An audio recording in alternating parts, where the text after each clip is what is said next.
یا ایھا الرسل کلوا من الطیبات واعملوا صالحا، اے اللہ کے پیغمبروں کھاؤ اللہ کے پاکیزہ مال میں سے اور اعمال کرو نیک۔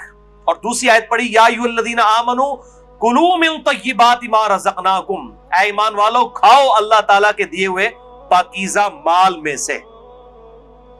پھر آپ صلی اللہ علیہ وسلم نے اسی صحیح مسلم کی حدیث کے الفاظ ہیں، آپ نے فرمایا کہ ایک شخص دور دراز کا سفر کر کے آتا ہے، پرانگدہ بال ہے، جسم مٹی سے آلود ہے، ایسی حالت ہے کہ عام آدمی کو بھی اس کی حالت دیکھ کر ترس آ جائے، اور پھر وہ ہاتھ لمبا کر کے دعا کرتا ہے یا رب یا رب، لیکن وہ اس حال میں اللہ کو پکار رہا ہے کہ اس کا کھانا حلال کے مال سے نہیں ہے، حرام کے مال سے ہے، اس کا پینا حرام کے مال سے ہے، اس کا لباس حرام کے مال سے ہے، اس کا جسم حرام کے مال سے پرورش چڑھا ہے۔ اللہ تعالیٰ ایسے کی دعا کیوں کر قبول کرے گا کہ جس کا کھانا پینا اور لباس اور اس کی پرورش حرام کے مال سے ہوئی ہے۔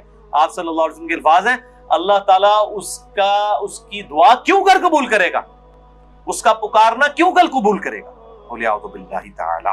تیسری حدیث بھی صحیح مسلم سے ہے، مشکات میں 2760، یہ بہت ڈاڈی حدیث ہے، بڑی سخت حدیث ہے۔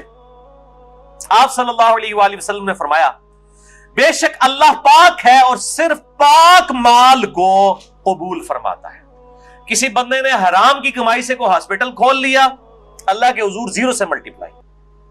اللہ تعالیٰ نہیں دیکھنا مریضوں کا علاج ہو رہا ہے، یہ تو دنیا کا مسئلہ ہے، اللہ تعالیٰ کو کیا پرواہ ہے کسی کی؟ اللہ تعالیٰ کا تو موقف یہ ہے حلال مال قبول کروں گا۔ ایک بندے کی گانے کی کمائی ہے اور وہ اس سے ہاسپٹل بنا دیتا ہے اور سمجھتا ہے میں بڑا نیکی کا کام کر رہا ہوں۔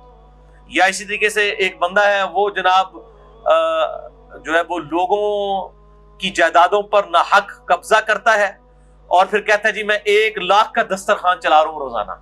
میں نام نہیں لے رہا تاکہ اصلاح کا دروازہ بند نہ ہو، آپ سب کو پتا ہے۔ لوگ کہتے ہیں جی بڑا نیکی کا کام ہے، جی 1 لاکھ بندے نے روٹی کھواندا ہے، لکھاں لگوان دے زمینہ ہتھیار کے، اللہ کے حضور 0 سے ملٹیپلائی۔